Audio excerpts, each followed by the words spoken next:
You're creating tension, Mom. Maybe stay somewhere else for a while. That's what my son said to me. In my house. The house where I gave birth to him. The house I paid off with my own hands, cleaning floors and bookkeeping for my late husband's garage. I stood by the sink, the same one where I'd washed his baby bottles when he said it. And all I could do was nod. Not because I agreed, but because the words felt like a slap I couldn't dodge. I turned the tap on to hide the shaking in my hands, but it didn't help. Nothing helped.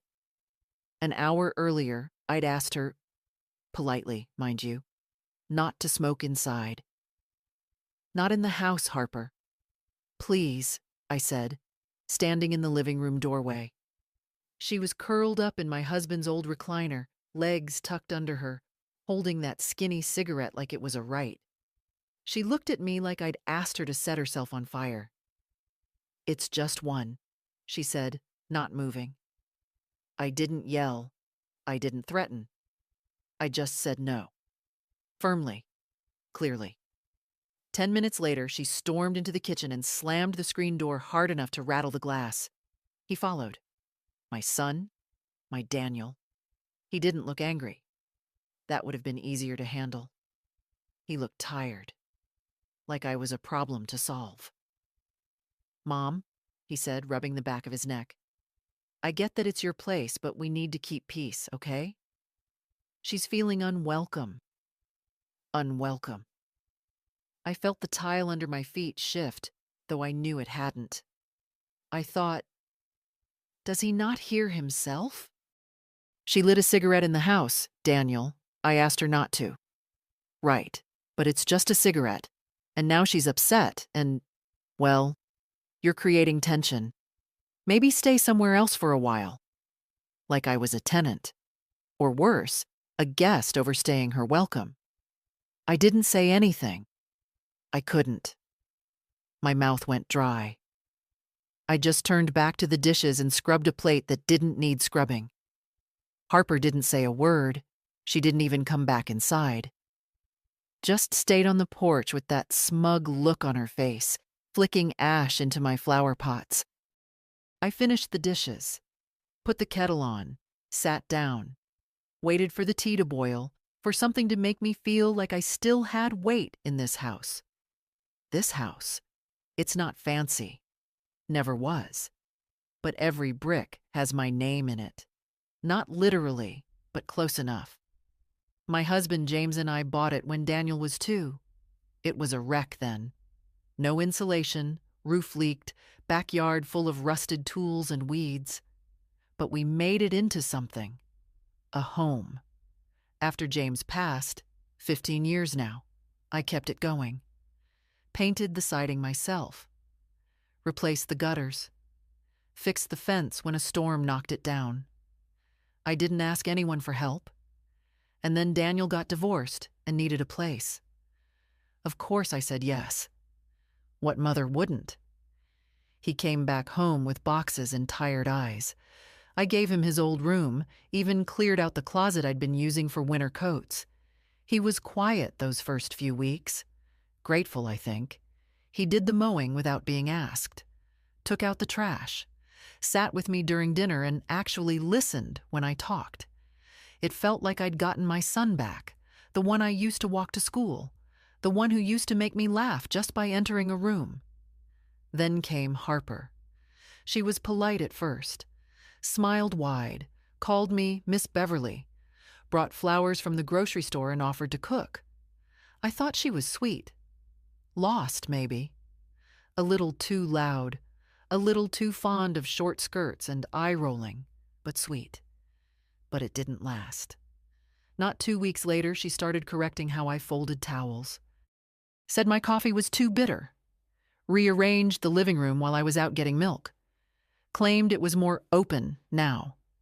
I kept my mouth shut. Told myself not to be one of those mothers who resents their son's partner. I let it slide. Over and over. Until today. A cigarette. That was the line. And now I'm the one who's making things tense? The kettle whistled, loud and angry. I poured the water, sat with my tea, and stared out the kitchen window. The porch light flickered. The wind moved the curtains.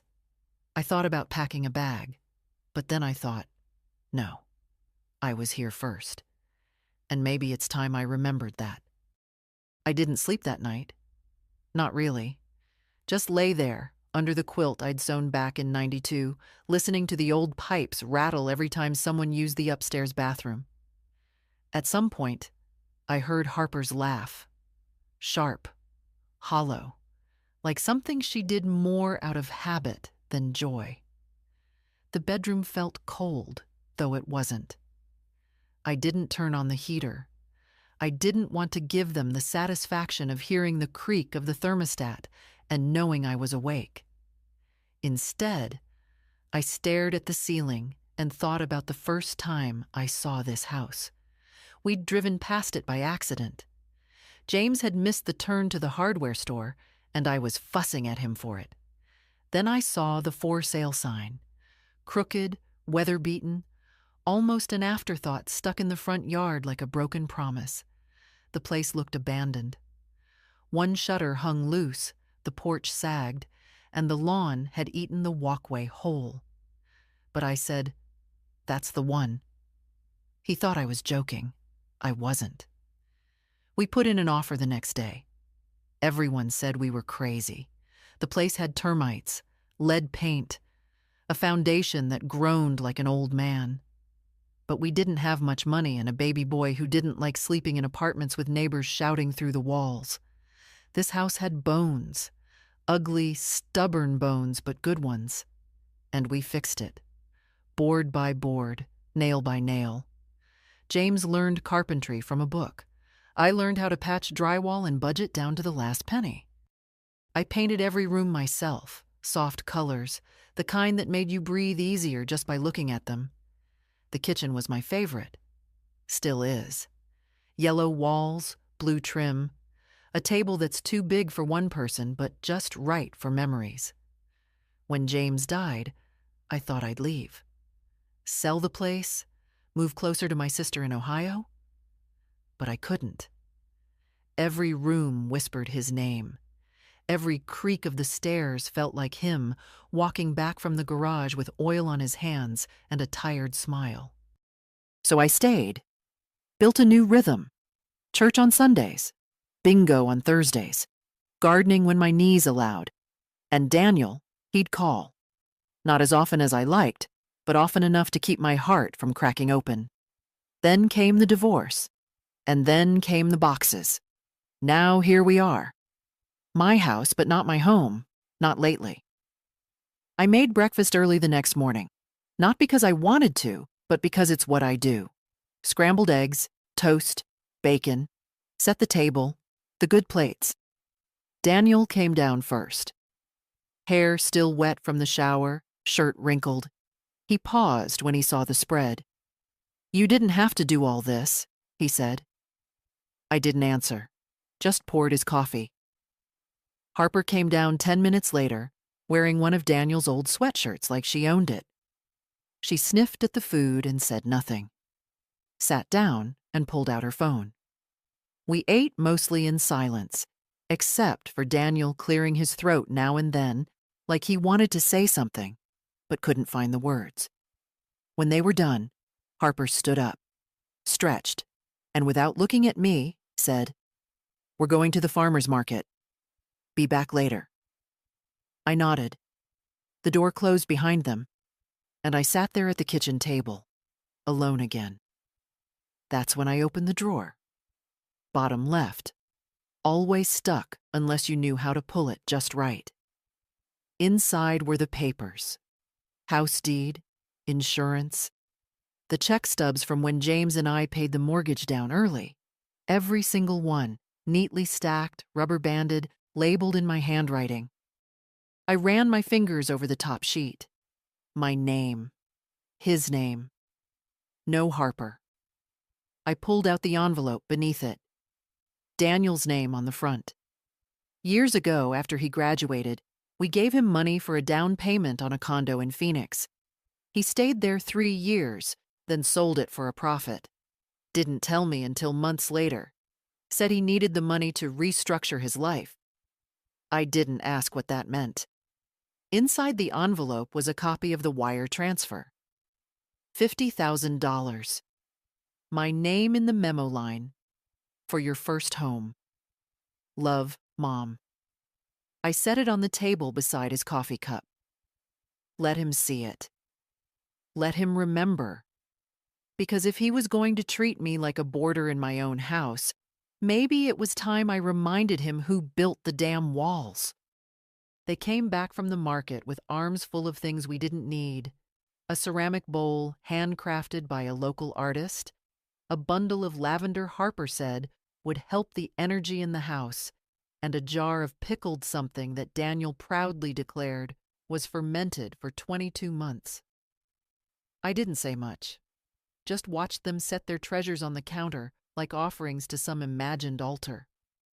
Harper was all high spirits again, laughing too loud, pulling Daniel by the wrist as if I wasn't even in the room. I suppose to her, I wasn't. He saw the envelope before I said a word. I was sitting at the table, my knitting in my lap, watching the sky turn the color of rust outside the window. He picked it up, slid the papers out, and stood there for a long time, not saying a word. Harper asked, "What's that?" He didn't answer her. He just looked at me. "Why are you showing me this?" he asked, voice low, almost a whisper. I folded the yarn back into my lap. "To remind you." "Remind me of what?" "That I'm not some lodger here. That I built this place. That I helped you more than once when you needed it. And that I deserve basic respect in my own home." Harper rolled her eyes. "Oh, come on. This again?" Daniel shot her a glance, but she didn't back down. "You're making a big deal out of one cigarette," she said, leaning against the fridge like she owned it. "You didn't have to leave that out just to guilt trip him." I turned my gaze to her then. Not angry, just tired. "You lit it in the living room, Harper, after I asked you not to. It was cold outside. There are jackets." Daniel stepped in then, palms raised like a referee. "Can we just not do this right now, please?" I stood up, slower than I used to, but steady. "I've spent the last few months shrinking myself, Daniel, making room for her. For you. I've swallowed comments, ignored slights, even stepped around my own things like I was a guest. But no more. This is my home." "Mom." "No," I said, gently but firm. "This is my line. And if you can't live with that, then maybe it's not me who needs to find somewhere else." He looked stunned, like I'd slapped him. Harper scoffed. "Wow." I walked out before either of them could speak again.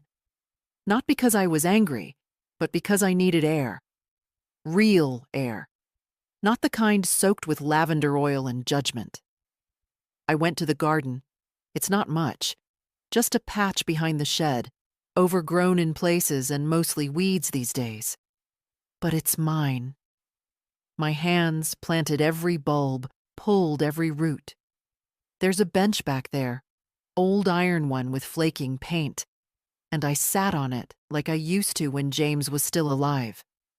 He'd read the paper out loud to me on this bench, laughed at the obituaries when he spotted names he didn't like. "That old goat finally croaked," he'd say, then shake his head and smile. I missed that laugh. I missed someone who saw me as more than an obstacle. I sat there until the light faded and the mosquitoes got bold. Then I went back inside. The house was quiet. No voices, no movement. I checked the driveway. Daniel's car was still there. So was Harper's. They were avoiding me now. That was fine. I went upstairs, closed my door, locked it for the first time in years. And that night, for the first time in weeks, I slept. Not well, but better. Because I had remembered something important. I belonged to myself first. The next morning, the house was too quiet. I woke before dawn, like always, and padded to the kitchen in my slippers. The coffee pot sat empty, the sink was spotless, and the lavender Harper had hung by the window had already begun to wilt. I stared at it for a while, then plucked it down and dropped it in the trash without a sound. I made my coffee the way I like it, strong, black, no fuss, and sat at the kitchen table watching the early light creep across the linoleum floor. I listened for footsteps. Nothing. It was nearly 9 when I heard movement upstairs. A door opened. Footsteps padded to the bathroom, then back again. But they didn't come down. Not for coffee. Not for anything. They were hiding. I almost laughed.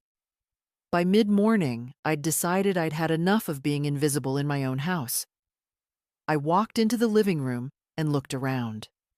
My husband's recliner, where Harper had planted herself night after night, was still slightly indented.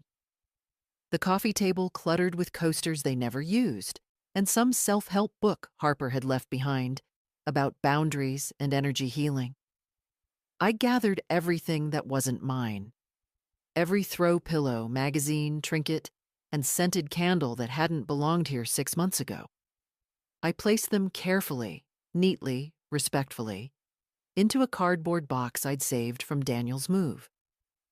Then I tucked the box by the stairs. Not out of spite, just out of clarity. I vacuumed the rugs, dusted the shelves, opened the windows, and let the real air in. By the time I heard the creak of Daniel's foot on the landing, I was in the sunroom, clipping dead leaves from my spider plant. He peeked in like a child, unsure whether he was in trouble. "Hey," he said. "Morning."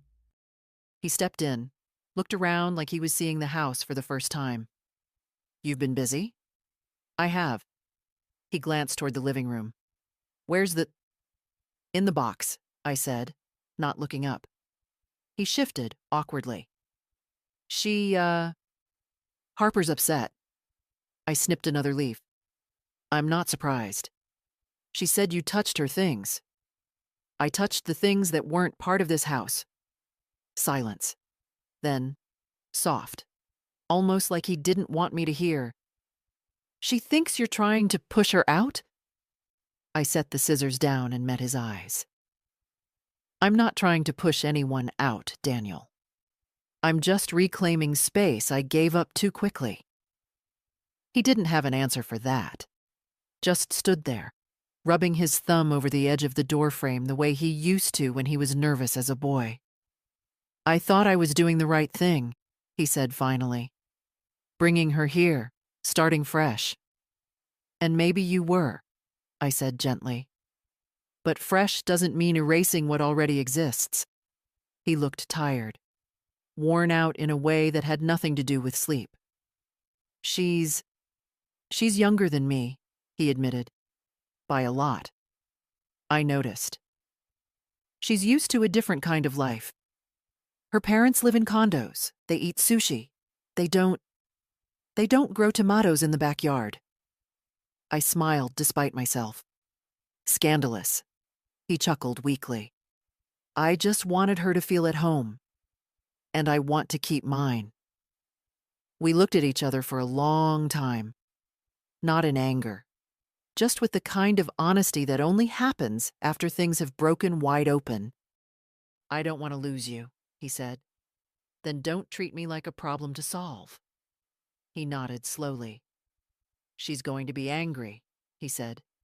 "Let her be. That's her work to do." I walked past him then, back into the kitchen where the coffee had gone cold. I poured it down the sink, made a fresh pot. He didn't follow me. Not right away. But later, much later, I heard Harper's voice, sharp, cutting, from upstairs. And then a door slammed. That night, I heard the television through the floorboards, muffled voices, bursts of laughter that didn't sound real. Harper was watching one of those reality shows she liked. Women screaming at each other over dinner, men pounding their chests like toddlers in suits. I turned on the radio in my room to drown it out. Old jazz, Billie Holiday. Her voice filled the corners of my room like warm water, and I let myself float. I didn't hear Daniel come to bed. I didn't hear the TV go quiet. I only knew morning had come because the light reached my eyes before the alarm clock did. When I came down, the box was gone. Not returned, not unpacked. Gone. I checked the closet by the door. Still full. Checked the garage. Still hers. So, they hadn't moved out. Just made a point. I made eggs. Just for me. Set one place at the table, ate slowly, and left the dishes in the sink for the first time in a month. Let them see how a home doesn't run itself. Let them taste the silence. Daniel was the first to come down. He looked like he hadn't slept much. Eyes puffy. Shirt misbuttoned. He poured coffee and stood there with the mug like he was waiting for permission to speak. I didn't give it. Eventually, he said, "She thinks you don't like her." I looked up from my newspaper. "That's not entirely accurate," I said. He winced. "She's trying, Mom. She really is." "Is she?" "She feels judged." "Because she smoked in the house? Because she rearranged my living room? Or because she walks around like she owns it?" Daniel sat down across from me, his coffee still untouched. "She didn't grow up like we did," he said. "Her mom let her paint on the walls, leave dishes in the sink, stay out until 2. This structure, this house, it feels stiff to her. And what about how it feels to me?" He didn't answer that. Instead, he rubbed his eyes. "She says she's walking on eggshells. Then maybe she should stop stomping." He let out a breath, exasperated, tired. The kind of sigh men use when they want to signal that the women around them are being difficult. James used to do the same, only I didn't let it slide then either. "I'm not the villain here," I said calmly. "I didn't say you were. You didn't have to." He looked down at the table. There was a breadcrumb near his elbow, and he wiped it away like it had personally offended him. Then he said something I didn't expect. "We might take a trip." I raised an eyebrow. "Where to?" "Her sister's place. Just for a bit." "To cool off?" "To regroup." I nodded slowly, took a sip of my now lukewarm coffee. "You should go," I said. "You're okay with that?" I looked at him. My son. My only child. A grown man, aging at the edges, still not sure how to sit with discomfort without running from it. "I'm okay with whatever helps you figure out who you are in this house," I said, "and what you're willing to protect." He looked at me then, not like a son, not like a man caught between 2 women, but like someone seeing the outline of a wall he hadn't realized he'd run into. "I'll talk to her," he said. I nodded. "You do that." He left his coffee on the table, untouched. When they drove off later that afternoon, he didn't say goodbye. Neither did she. The tires crunched over the gravel, and I stood at the sink again, watching them disappear past the old mailbox that still had James's name half faded on the side. I didn't cry. I didn't smile either. I just stood there, feeling something settle inside me, like the house had exhaled, like I had. The first evening alone again was strange. Not quiet exactly, but still, as if the house was holding its breath, waiting to see if I'd celebrate or fall apart. I did neither. I made myself a sandwich, sat in the den, watched the news with the volume low. When the weatherman said a cold front was coming in, I got up and laid out an extra quilt on the guest bed, not because anyone was coming, but because I could. The air smelled like wood polish and old curtains, not like that perfumed nonsense Harper sprayed everywhere.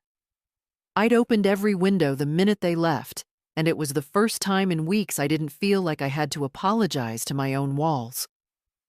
Later that night, I wandered into the upstairs hallway and found the door to Daniel's old room ajar.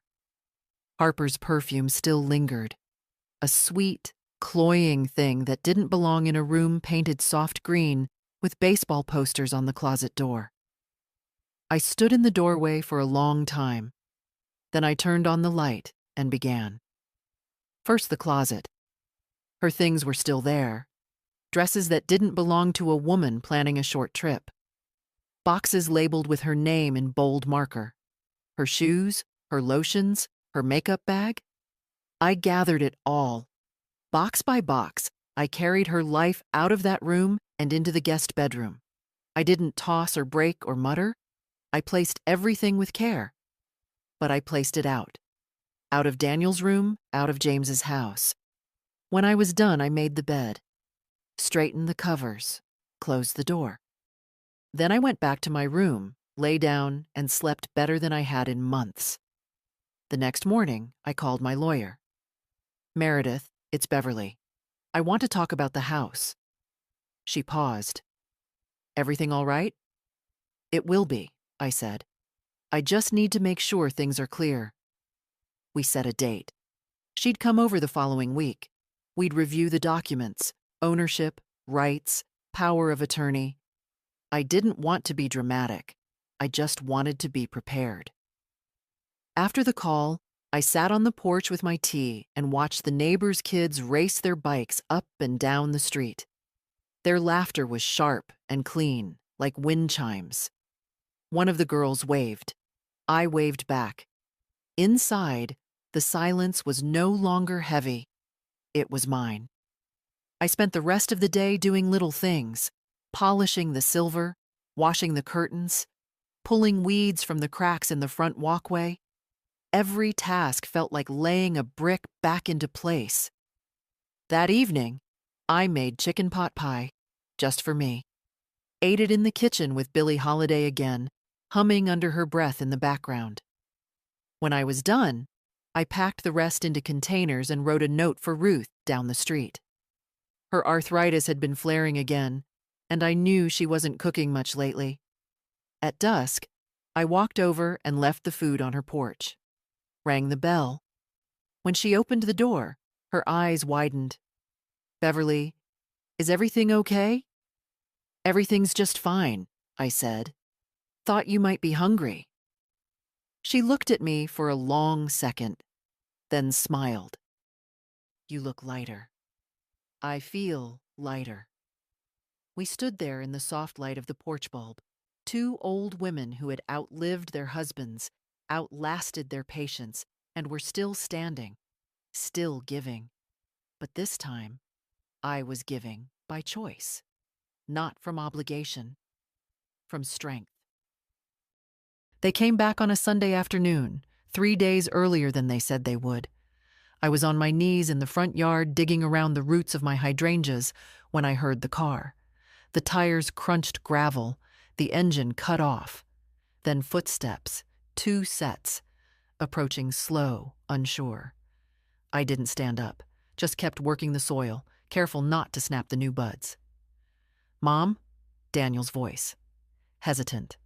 I sat back on my heels and turned. They stood at the edge of the walkway, Harper holding a paper coffee cup, sunglasses still on, though the sun was nearly gone. We got back early, he said. I see that. We didn't want to surprise you. You did. He looked around. The porch, the flower beds, the house. Everything looks nice. I had time. Harper shifted beside him, crossed her arms. We didn't mean for things to get so tense. I looked at her. For the first time, really looked. She wasn't smug. Not today. She looked tired, deflated. It wasn't the cigarette, I said, brushing dirt from my gloves. It was the assumption. She frowned. What do you mean? That my space wasn't worth asking about. That my rules were optional. That I was an obstacle instead of a person. Daniel stepped forward. Can we come in? I thought for a second, then nodded. Inside, I set the kettle on. The kitchen smelled like lemon and thyme. I'd baked a loaf that morning, just for myself, the kind James liked. Daniel noticed it right away. You made bread? Every Sunday. Harper sat at the table, stiff as a student in the principal's office. Daniel joined her. They both looked smaller somehow, like they'd rehearsed something in the car, but it had unraveled in the presence of old wallpaper and linoleum floors. Look, Daniel started, we've talked. A lot. And we know things got off balance. That's one way to put it. He winced. I wasn't trying to push you out. But you did. Harper finally spoke. I felt like I couldn't breathe here. And I felt like I didn't exist. She dropped her gaze. Daniel leaned forward. We want to make this right. I poured the water, set 3 mugs on the table. For a moment, it looked like peace. But it wasn't. Not yet. How? I asked. Silence. Then Harper said, We're looking for our own place. I blinked. We talked about it on the drive, she went on. And I realized I don't want to live somewhere I can't be myself. And I don't want to be the reason a mother and son barely speak. Daniel nodded. I think we moved too fast. I think I didn't think. I sipped my tea. It was still too hot, but I welcomed the burn. It reminded me I was alive. Present. Finding your own place, I said slowly. That's a good idea. Harper exhaled like she'd been holding her breath since Tuesday. But not just for you, I added. For me, too. Daniel tilted his head. What do you mean? I need my house back. Not just the rooms, the feeling, the air. I need to walk barefoot in the hall at night without stepping over someone's shoes. I need to open my fridge without finding organic oat milk I never asked for. A pause. Then Daniel laughed. A real laugh. The kind I hadn't heard since before the divorce. I miss your milk, he said. That thick whole stuff that clogs arteries. I smiled. Still in the fridge.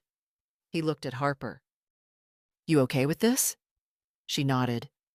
I think I am. And just like that, the temperature shifted. Not warm yet, but not frozen. We drank our tea, talked about logistics, about listings and timelines. When they left, Daniel hugged me at the door.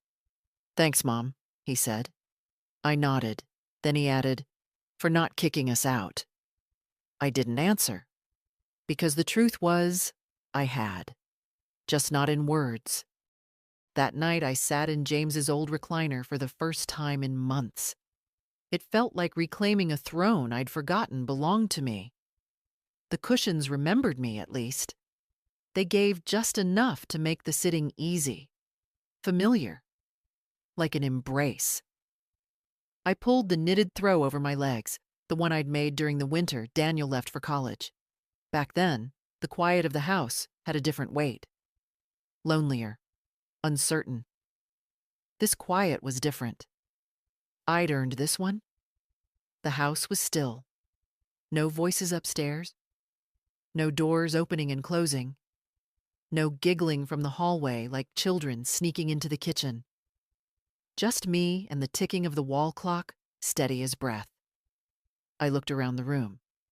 The furniture sat exactly where it used to. My photo albums lined the shelf in their proper order again. Even the lamp, that crooked little thing with the floral shade, had made its way back to its rightful place beside the chair.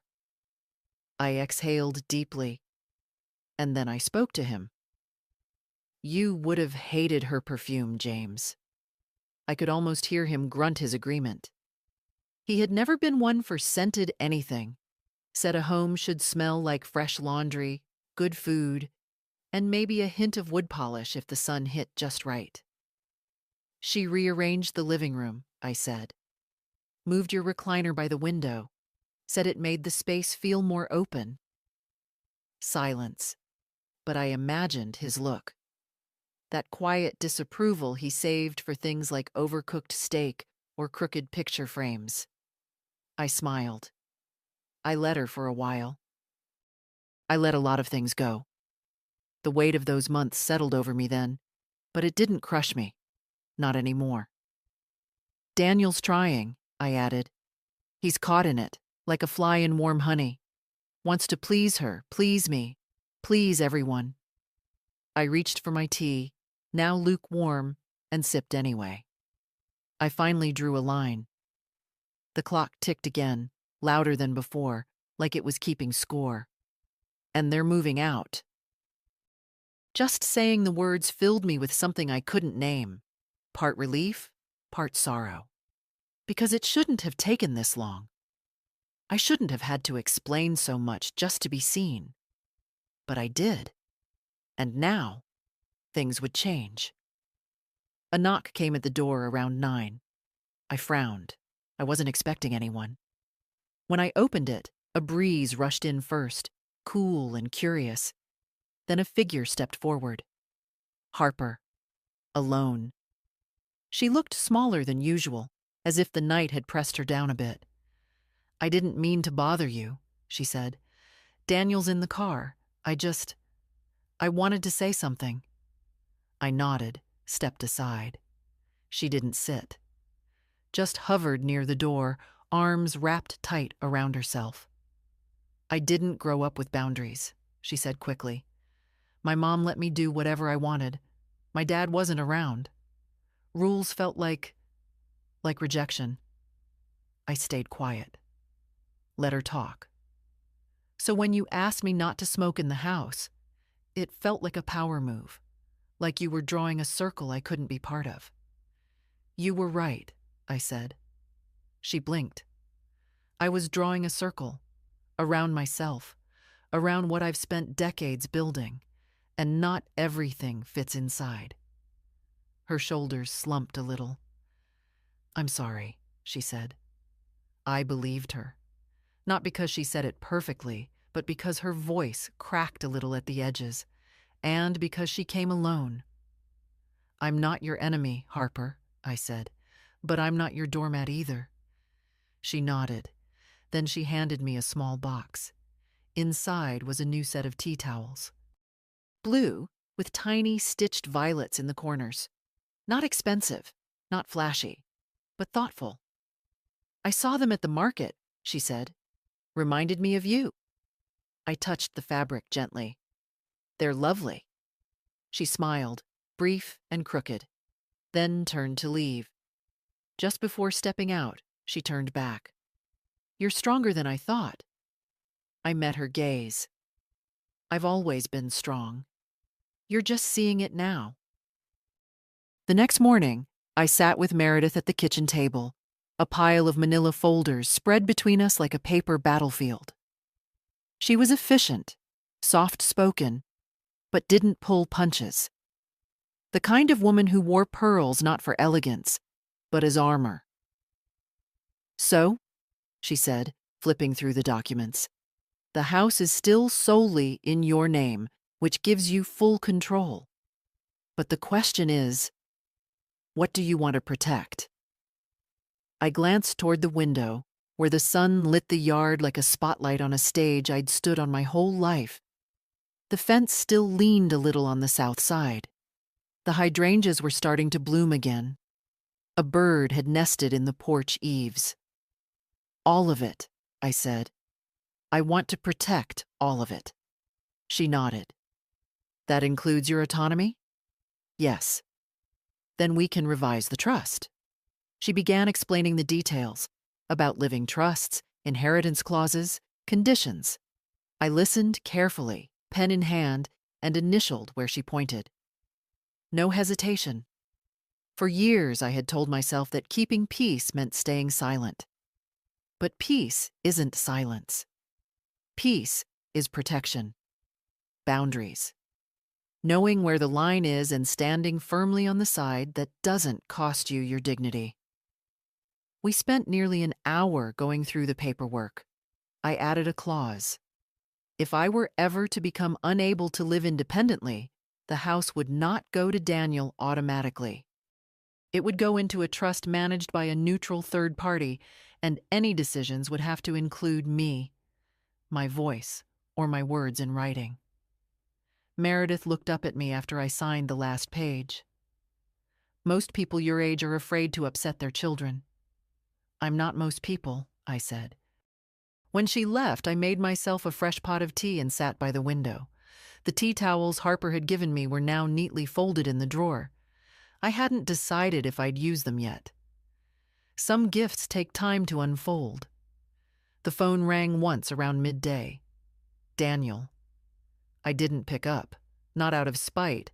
I just wasn't ready to talk again. I needed the day to myself, to let everything settle. By evening, I felt different. Not angry, not proud, just rooted. I took out the photo albums, the ones from when Daniel was small. Him in his Halloween costume, a crooked astronaut helmet made from a mixing bowl and aluminum foil. Him with James at the lake, grinning over a fish barely bigger than his hand. Him on graduation day, looking uncertain but trying to hide it. He used to need me for everything, and I had given it all. Food, money, rides, sleepless nights. I'd written checks when he stumbled, answered calls when his marriage cracked, opened the door when he had nowhere else to go. But what I needed, respect, reciprocity, even basic care, had too often come last. I slipped one photo out of the album. It was a Polaroid, a little faded. Me and James on this very porch, Daniel on my lap. He must have been 3. I looked so young. He looked so safe. I pinned it to the fridge with a ceramic magnet shaped like a tomato, one of the ones Daniel had made in school. Not for nostalgia, for memory. Because remembering is the first step to not repeating. As the sky turned gold, I went out and sat on the porch swing. It creaked a little, as it always had. The air smelled like lilac and old wood. The breeze lifted a strand of hair from my temple. And I thought, this is mine. All of it. Not because I claimed it loudly, but because I finally stopped giving it away. The first thing I did the next morning was move the shoes. Daniel had left 3 pairs by the front door, his sneakers, his work boots, and a pair of loafers he never wore but always kept just in case. They'd been there for weeks, half blocking the hallway, like a trail marker for a life that no longer respected mine. I picked them up, one by one, and placed them neatly in the coat closet. Not to be cruel, just to breathe. Then I walked through the rest of the house with a small notepad in hand, the same one I used to make grocery lists or holiday menus. Only now I made a different list. Take back the garage. Put my books back on the sunroom shelf. Rearrange the pantry. Get rid of her protein powders. These weren't chores. These were reclamations. Small, steady acts of remembering where I lived, of reminding the house it belonged to me, not to the chaos I'd allowed in under the name of hospitality. I started with the garage. James had turned it into a workspace years ago, not for cars, like most men, but for tinkering. Birdhouses, picture frames, little wooden boxes that held everything from buttons to receipts. After he passed, I'd kept it clean, organized, sacred. When Daniel moved in, he said he needed a bit of space for his things. That bit became a wall, then a corner, then half the room. When I stepped inside now, I could still smell sawdust under the chemical tang of paint thinner and old gym shoes. His boxes were everywhere. Electronics, broken monitors, extension cords in tangled nests. I moved what I could to the shelves, labeled what wasn't mine, and then I found it, tucked behind an old tarp, the last birdhouse James had made. It was unfinished, the paint only halfway done, one side still bare wood. I ran my fingers along the edges, rough in places but strong, like him. I carried it back inside, set it on the kitchen counter. That evening, I sat in the sunroom and opened the curtains wide. My books were back on the shelves now. My gardening encyclopedia, my mystery novels, my battered old copy of Little Women with underlined passages and dog-eared pages. They had been boxed up for months to make room for Harper's lifestyle magazines and self-help paperbacks I never touched. I read for an hour, maybe more. When I finally stood up, I didn't feel stiff. I felt awake. The next day, I got a letter. A real one. Not a bill or a coupon booklet, but a letter in an envelope with my name written carefully in blue ink. It was from Ruth, my neighbor. Dear Beverly, the chicken pie you left was delicious. I haven't had a proper meal in days, and it warmed more than just my stomach. You always think of others. I hope someone is thinking of you, too. Fondly, Ruth. I held the paper in my hands for a long time. Then I read it again. And again. That evening, I pulled out my own stationery, the heavy kind I save for serious things, and wrote back. Dear Ruth, thank you for the kind words. I'm doing better than I've done in years. Sometimes it takes a small fracture to remember what you're made of. I'll stop by with lemon bars tomorrow. Love, Beverly. I sealed the letter and set it by the door. Then I looked around the house. The shoes were gone. The garage was quiet. The kitchen smelled like cinnamon. And for the first time in a long time, everything felt exactly where it should be. The call came in just after noon. Daniel. This time I picked up. Hey, he said cautiously. Hello? I didn't want to bother you. Just checking in. I waited. He cleared his throat. We signed a lease this morning. I let the silence sit between us. Sometimes silence speaks more than any sigh or word. It's small, he added, but it's got a little patio. Harper's excited.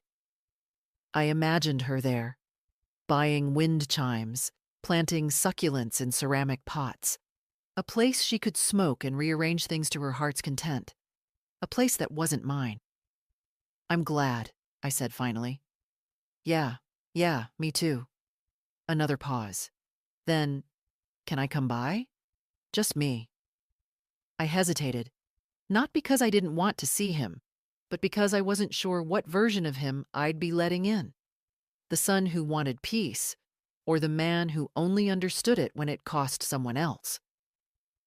But I said yes. He arrived 20 minutes later, alone, holding a brown paper bag from the bakery downtown. He handed it to me like a peace offering. Blueberry scones, he said. Your favorite. I took the bag, set it on the counter. We stood there for a moment, neither of us quite knowing how to begin. You've changed the place, he said, looking around. I put it back. He nodded. We sat at the table. He took a scone, broke it in half, but didn't eat it. I haven't been fair, he said. To you, to the house, to everything you've given. That caught my attention. He wasn't just reciting. I thought, if I kept everyone comfortable, I could keep everything intact. But I ended up making you invisible. I said nothing. Let the weight of his words fill the room like fog. I was afraid, he admitted. Afraid if I didn't keep her happy, she'd leave too. And what about me? I asked softly. He winced. You were always solid. I figured you'd be fine. That's what people say before they step on someone's back to reach higher ground. He looked at me then. Really looked. And for once I saw not a boy, not a guest, but a man trying to understand the damage he'd done. I'm sorry, Mom. It wasn't dramatic. No tears, no trembling voice, just steady. True. I took a sip of my tea. It had gone lukewarm again, but I didn't care. Do you remember that time your bike got stolen from the schoolyard? I asked. He looked surprised. Yeah, I was 10. I told you not to leave it unlocked. I thought it'd be safe. You cried for 2 days, swore you'd never write again. But then James found an old one at a yard sale and fixed it up. I remember. You fell off twice that first week. He smiled faintly, scraped both knees. But you kept writing. He nodded slowly. People are the same, I said. You fall. You hurt someone. But if you care enough, you learn how to do better. He blinked. Are we okay? I folded my hands on the table. We're on the path. That's enough for now. He stayed another hour, helped me take out the recycling, asked about the garden, picked a few sprigs of rosemary like he used to when he was little, pretending to be a chef. And when he left, he hugged me like he meant it. Not out of guilt, but out of something closer to love. The next few days were quiet again, but not the uneasy kind. More like the kind that comes after a storm, when the air smells clean and the leaves stop twitching. Daniel didn't call, but I didn't expect him to. I knew he needed time to find his footing in the new place. I imagined him assembling IKEA furniture with Harper, both of them arguing over instructions, one missing screw away from a meltdown. It was their turn to figure things out. Mine had passed. I'd already done my figuring, and then some. I went back to my routine. Grocery store on Wednesday, church on Sunday. I even pulled out my old sewing machine and started hemming the curtains in the guest room. It had been years since I'd threaded a bobbin, but my hands remembered. One afternoon, Ruth stopped by with a jar of her fig preserves. I invited her in for tea, and we sat on the porch like two women who'd been through too much and finally decided to stop apologizing for it. You know what's funny, she said, stirring her cup. When I was younger, I used to think the worst thing was being alone. But now I think the worst thing is feeling alone when you're surrounded by people. I nodded. Especially in your own home. She patted my hand. You've done something brave, Beverly. Most women wouldn't. It didn't feel brave, it felt necessary. That's what real courage is. Later that evening, I sat with the birdhouse again, the one James had left unfinished. I got out his old brushes, the small ones he used for detail work, and opened a jar of paint I'd kept in the basement for too long. The color had thickened, but with a little water and patience, it softened. I painted the roof red. James never used red.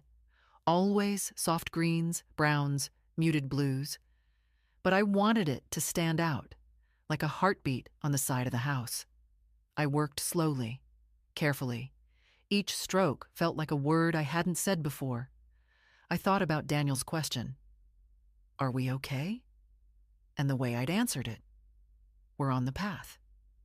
That was still true. But I knew what came next. The next morning, I took out a sheet of stationery, wrote a letter in long, looping script, folded it, placed it in an envelope. Then I tucked it under a magnet on the refrigerator door. It wasn't a goodbye. It was an invitation. Daniel, I hope the new place is treating you well. You're welcome to visit any Sunday. Just let me know you're coming. This house still holds love for you, but it also holds rules, and those rules matter now. Love, Mom. I didn't call to tell him it was there. Didn't follow up with a text. Just left it, quiet and steady, like a light in the window. That night, I set the table for one.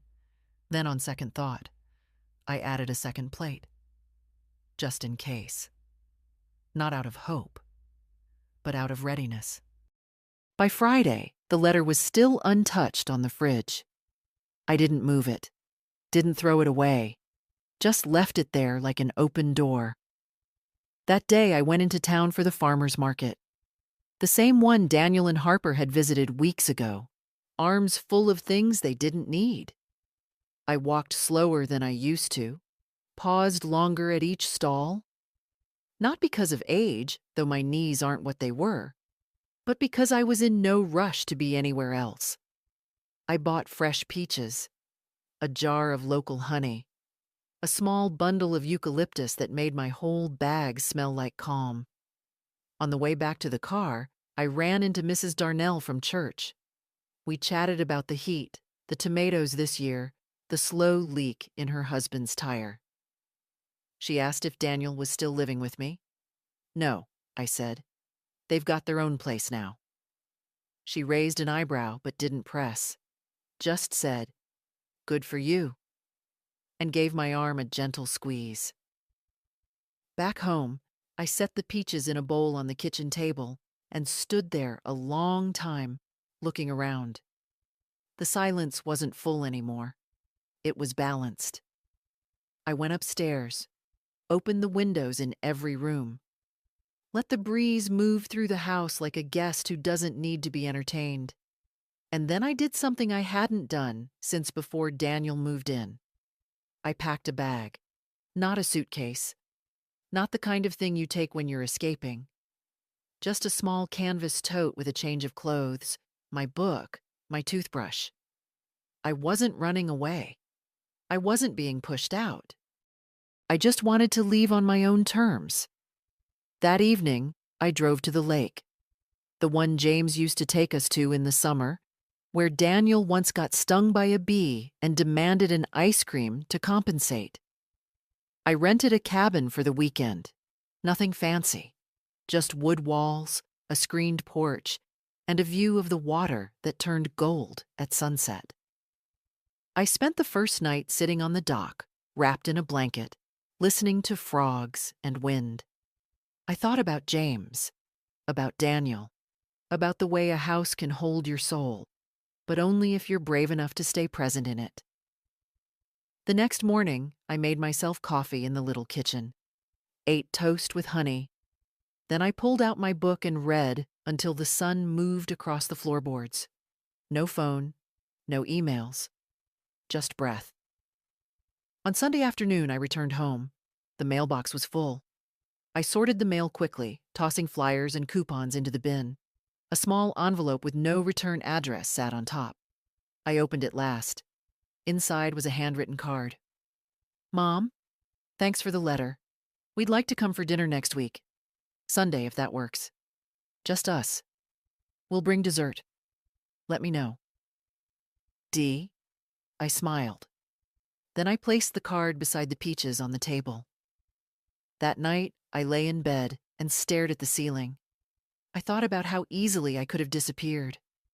How simple it would have been to make myself smaller, quieter, more accommodating, like I had so many times before. But instead, I'd paused, spoken, stood still when I could have stepped aside. And now? Now I had the house. I had myself. And if Daniel was going to return, he'd return to a place with walls that didn't bend to silence, but stood tall because of it. Sunday came with a breeze that rattled the porch chimes and stirred the curtains in the kitchen. I woke early, not out of nerves, but from habit. The body remembers what the heart tries to forget. I set the table for 3, pulled out the nice plates, the ones I used to save for holidays, then stopped using altogether once the house felt too crowded with tension and too empty of care. Today felt worthy, not because it was perfect, but because it was chosen. I made roast chicken with rosemary, potatoes crisped just the way Daniel liked them, green beans with lemon, no quinoa, no tofu, no attempts to accommodate a world that didn't ask how I felt before entering. By 4 o'clock, the chicken was resting under foil. The sun had shifted across the living room floor, making everything golden. I sat on the porch swing with a glass of iced tea and waited. At 4:23, their car pulled up. Daniel stepped out first, carrying a covered dish. Harper followed, holding what looked like a store-bought pie. Lemon meringue, a small, silent gesture.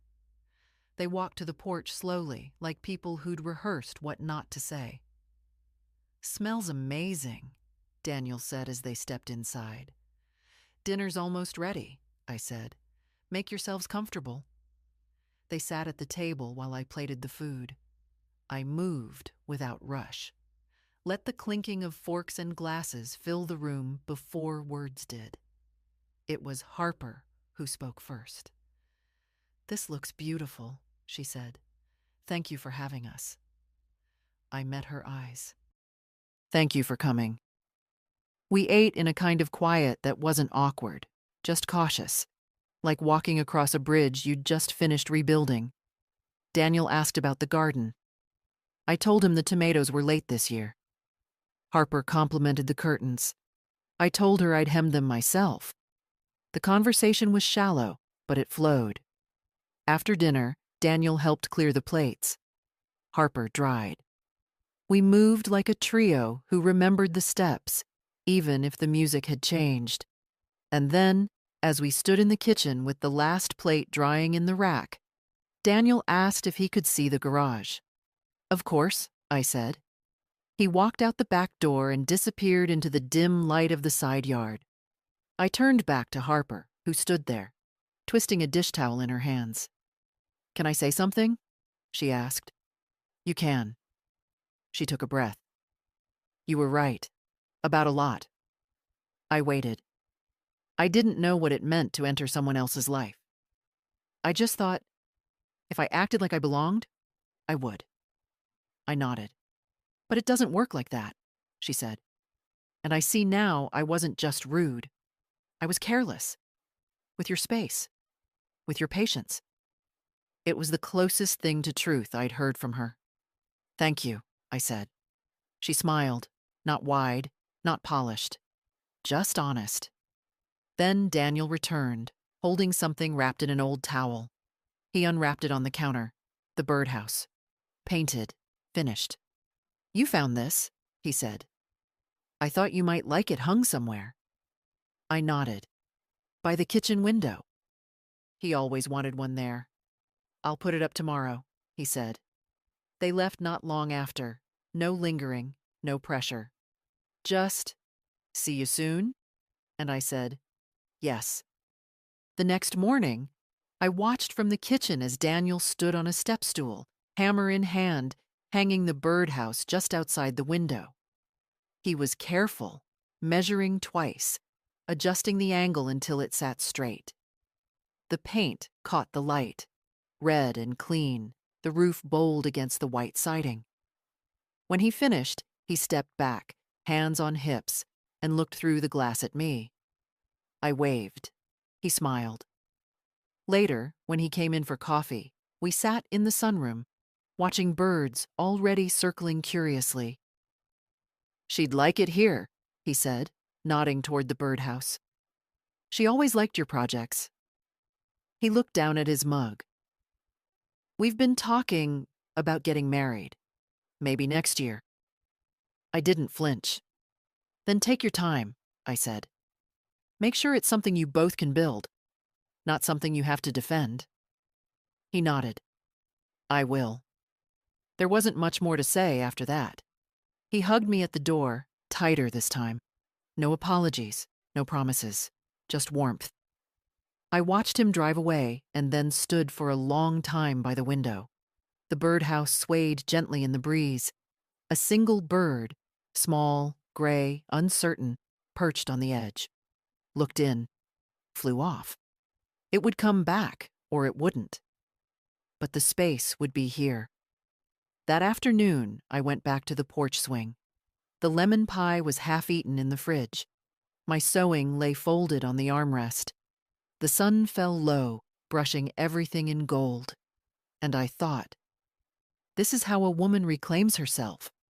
Not with noise, not with ultimatums, but with quiet decisions made again and again until the world bends toward her shape. I'm not angry anymore. Not bitter. Just rooted. And if my story sounds familiar to you, if you've ever felt yourself becoming smaller in your own home, in your own life, then hear this. You're allowed to draw the line. You're allowed to take back the room, the breath, the name. And if this story held something you needed, something true, leave a comment. Tell me what you reclaimed. Tell me what you finally stopped apologizing for, because I told mine. Now I want to hear yours.